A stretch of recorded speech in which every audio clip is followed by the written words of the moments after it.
ಬೆಂಗಳೂರಿನಲ್ಲಿ ಮಳೆಯ ಅವಾಂತರದ ಬಳಿಕ ಸರ್ಕಾರ ಎಚ್ಚೆತ್ತುಕೊಂಡಿದ್ದು ನಗರದ ಮ್ಯಾನ್ಹೋಲ್ಗಳು ಬ್ಲಾಕ್ ಆಗಿದ್ರೆ ಕೂಡಲೇ ಸರಿಪಡಿಸಿ ಬೀಳೋ ಹಂತದಲ್ಲಿರುವ ಮರದ ಕೊಂಬೆಗಳನ್ನು ತೆರವುಗೊಳಿಸುವಂತೆ ಜಿಬಿ ಅಧಿಕಾರಿಗಳಿಗೆ ಸೂಚನೆ ಕೊಡಲಾಗಿದೆ. ಬೋರಿಂಗ್ ಆಸ್ಪತ್ರೆ ರೀತಿ ದುರ್ಘಟನೆಯಾಗದಂತೆ ಗಮನ ಹರಿಸಿ ಅಂತ ಆದೇಶ ನೀಡಿದ್ದಾರೆ. ಬೆಂಗಳೂರು ನಗರದಲ್ಲಿ ಸುರಿದ ಮಳೆಯಿಂದಾಗಿ ಮುಖ್ಯಮಂತ್ರಿ ಸಿದ್ದರಾಮಯ್ಯ ಅಧಿಕೃತ ನಿವಾಸ ಮೇಲೂ ಮರದ ಕೊಂಬೆಗಳು ಬಿತ್ತು. ಸಿಎಂ ಮನೆಯಲ್ಲಿ ಇದ್ದಾಗಲೇ ಕೊಂಬೆಗಳು ಮುರಿದು ಬಿದ್ದಿವೆ. ಈಗ ಕೊಂಬೆಗಳನ್ನು ತೆರವುಗೊಳಿಸಲಾಗಿದೆ. ಬೆಂಗಳೂರಿನ ಬಿನ್ನಿಪೇಟೆಯಲ್ಲಿ ಗೋಡೆ ಕುಸಿದು ಹೋಯಿತು. ನಿನ್ನೆ ಸುರಿದ ಧಾರಾಕಾರ ಮಳೆಯಿಂದ 6 ಅಡಿ ಎತ್ತರದ ಗೋಡೆ ಕುಸಿದಿದ್ದು ನೀರು ರಭಸವಾಗಿ ನುಗ್ಗಿದ ಹಿನ್ನೆಲೆ ಕೊಡೆಗೆ ಹಾನಿಯಾಗಿದೆ. ಜನರ ಓಡಾಟ ಇಲ್ಲದ ಕಾರಣ ಯಾವುದೇ ಪ್ರಾಣಾಪಾಯ ಸಂಭವಿಸಿಲ್ಲ.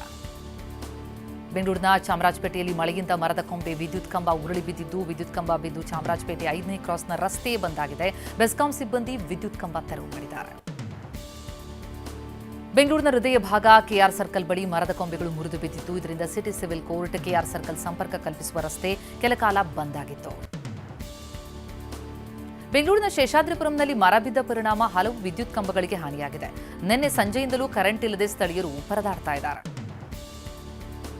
ಬೆಂಗಳೂರಿನ ಶೇಷಾದ್ರಿಪುರಂ ರಸ್ತೆಯಲ್ಲಿ ಬೃಹತ್ ಮರ ಧರೆಗೆ ಉರುಳಿದ್ದು ನಿನ್ನೆ ಸಂಜೆ 5:30 ಹೊತ್ತಿನಲ್ಲಿ ಮರ ಬಿದ್ದರೂ ಈವರೆಗೂ ತೆರವುಗೊಳಿಸಿಲ್ಲ. ಜಿಬಿ ಅಧಿಕಾರಿಗಳು ಇತ್ತ ಸುಳಿದೇ ಇಲ್ಲ. ರಸ್ತೆ ಬಂದ್ ಆಗಿದ್ದರಿಂದ ವಾಹನ ಸವಾರರು ಪರದಾಡಿದ್ದಾರೆ. ಬೆಂಗಳೂರಿನ ರಾಜಾಜಿನಗರದ 4ನೇ ಬ್ಲಾಕ್ನಲ್ಲಿ ಸರಣಿ ಅವಾಂತರ ಆಗಿದೆ. ಮಳೆಗಾಳಿಯಿಂದ i20 ಕಾರಿನ ಮೇಲೆ ಕರೆಂಟ್ ಕಂಬ ಬಿತ್ತು. ಮತ್ತೊಂದು ಕಡೆ ಎರ್ಟಿಗಾ ಕಾರಿನ ಮೇಲೂ ಕೊಂಬೆ ಬಿದ್ದಿದೆ. ಮಳೆಯಿಂದ ಬೆಂಗಳೂರಿನ ರಾಜಾಜಿನಗರದ ಇಎಸ್ಐ ಆಸ್ಪತ್ರೆ ಬಳಿ ಬೃಹತ್ ಗಾತ್ರದ ಮರ ಬಿದ್ದಿದೆ. ಮರ ಬಿದ್ದ ಪರಿಣಾಮ 3 ಆಟೋಗಳು ಜಖಮಾಗಿದ್ದು ಮರ ತೆರವು ಮಾಡದ ಹಿನ್ನೆಲೆ ವಾಹನ ಸಂಚಾರಕ್ಕೂ ಅಡ್ಡಿಯಾಗಿದೆ. ಬೆಂಗಳೂರು ನಗರದ ಬಸವೇಶ್ವರ ನಗರದಲ್ಲಿ ಮನೆ ಮೇಲೆ ಮರ ಬಿದ್ದ ಘಟನೆ ನಡೆಯಿತು. 6ನೇ ಮುಖ್ಯ ರಸ್ತೆಯಲ್ಲಿರುವ ಮನೆ ಮೇಲೆ ಮರ ಬಿದ್ದು ನಿವಾಸಿಗಳು ಹೊರಕ್ಕೆ ಬರಲಾಗದ ಪರಿಸ್ಥಿತಿ ನಿರ್ಮಾಣವಾಗಿತ್ತು. ಬೆಂಗಳೂರಿನ ಜೆಪಿ ನಗರದಲ್ಲಿ ಮಳೆಗೆ ಬೃಹತ್ ಗಾತ್ರದ ಮರ ಧರೆಗುರುಳಿದೆ. 24ನೇ ಮುಖ್ಯ ರಸ್ತೆಯಲ್ಲಿ ಧರೆಗುರುಳಿದ ಬೃಹತ್ ಮರ ಬಿದ್ದ ಪರಿಣಾಮ ನೆಕ್ಸಾನ್ ಕಾರೊಂದು ನಜ್ಜುಗುಜ್ಜಾಗಿದೆ.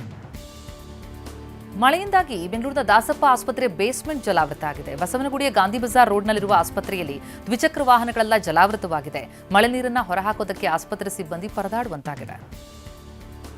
ಬೆಂಗಳೂರಿನಲ್ಲಿ ಮಳೆಗೆ ಮರದ ಕೊಂಬೆ ಬಿದ್ದು ಇಬ್ಬರಿಗೆ ಗಾಯವಾಗಿದೆ. ಬಸವನಗುಡಿ ರಾಮಕೃಷ್ಣ ಮಠದ ಮುಂಭಾಗ ಕಾರ್ನಲ್ಲಿ ತೆರಳುತ್ತಿದ್ದಾಗ ಮರದ ಕೊಂಬೆ ಬಿದ್ದು ರಾಕೇಶ್ ಮಂಜುನಾಥ್ ಎಂಬುವರಿಗೆ ಗಾಯವಾಗಿದೆ.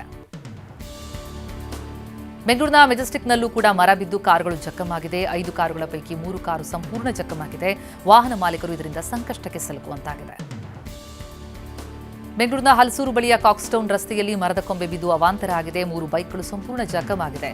ರಸ್ತೆ ಜಲಾವೃತಗೊಂಡಿದ್ದರಿಂದ ವಾಹನ ಸವಾರರು ಪರದಾಡಿದ್ದಾರೆ. ಬೆಂಗಳೂರು ಲೈಬ್ರರಿಗೂ ಮಳೆ ನೀರು ನುಗ್ಗಿ ಅವಾಂತರ ಸೃಷ್ಟಿಯಾಯಿತು. ಚರ್ಚ್ ಸ್ಟ್ರೀಟ್ನ ದಿ ಬುಕ್ ಫೋರಂ ಲೈಬ್ರರಿಗೆ ಮಳೆ ನೀರು ನುಗ್ಗಿದ್ರಿಂದ 5,000 ಪುಸ್ತಕಕ್ಕೆ ಹಾನಿಯಾಗಿದೆ. 14 ಲಕ್ಷ ಮೌಲ್ಯದ ಪುಸ್ತಕಗಳು ಹಾಳಾಗಿವೆ. ಮಳೆಯಿಂದಾಗಿ ಕಬ್ಬನ್ ಪಾರ್ಕ್ನಲ್ಲೂ ರೆಂಬೆ ಕೊಂಬೆಗಳು ಧರಾಶಾಹಿಯಾದವು. 25ಕ್ಕೂ ಹೆಚ್ಚು ಮರದ ಕೊಂಬೆಗಳು ಮುರಿದು ಫುಟ್ಪಾತ್ ಮೇಲೆ ಬಿದ್ದಿದ್ದು ಮಳೆಯಿಂದ ಕಬ್ಬನ್ ಪಾರ್ಕ್ ಹಸಿರಿನಿಂದ ಕಂಗೊಳಿಸುತ್ತಲೂ ಇದೆ.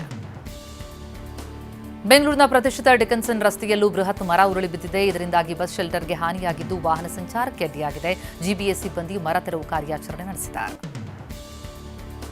ಪ್ರಸನ್ನ ಚಿತ್ರಮಂದಿರದ ಬಳಿ ಕುಸಿದಿದ್ದ ವಿಷ್ಣುವರ್ಧನ್ ಕಟೌಟ್ ಅವಶೇಷವನ್ನು ತೆರವುಗೊಳಿಸಲಾಗಿದೆ. ನಿನ್ನೆ ಸುರಿದ ಭಾರೀ ಮಳೆಗೆ ಗಾಳಿಗೆ 101 ಅಡಿ ಕಟೌಟ್ ಜೊತೆಗೆ ತೆಂಗಿನ ಮರ ಉರುಳಿ ಬಿತ್ತು. ಕರೆ ಮಾಡಿದ್ರೂ ಜಿಬಿ ಅಧಿಕಾರಿಗಳು ಆಗ ಸ್ಥಳಕ್ಕೆ ಆಗಮಿಸಿರಲಿಲ್ಲ. ಬೆಂಗಳೂರಿನಲ್ಲಿ ನಿನ್ನೆ ಸುರಿದಂತಹ ಮಳೆ ದಾಖಲೆ ಸೃಷ್ಟಿಸಿದೆ. ಏಪ್ರಿಲ್ ತಿಂಗಳ ಇತಿಹಾಸದಲ್ಲಿ ಅತಿ ದೊಡ್ಡ ಪ್ರಮಾಣದ ಮಳೆಯಾಗಿದೆ. ನಗರದಲ್ಲಿ 111 ಮಿಲಿಮೀಟರ್ ಮಳೆಯಾಗಿದ್ದು 2001ರ ಏಪ್ರಿಲ್ 19ರಂದು ಇದೇ ರೀತಿ ಭಾರೀ ಮಳೆಯಾಗಿತ್ತು.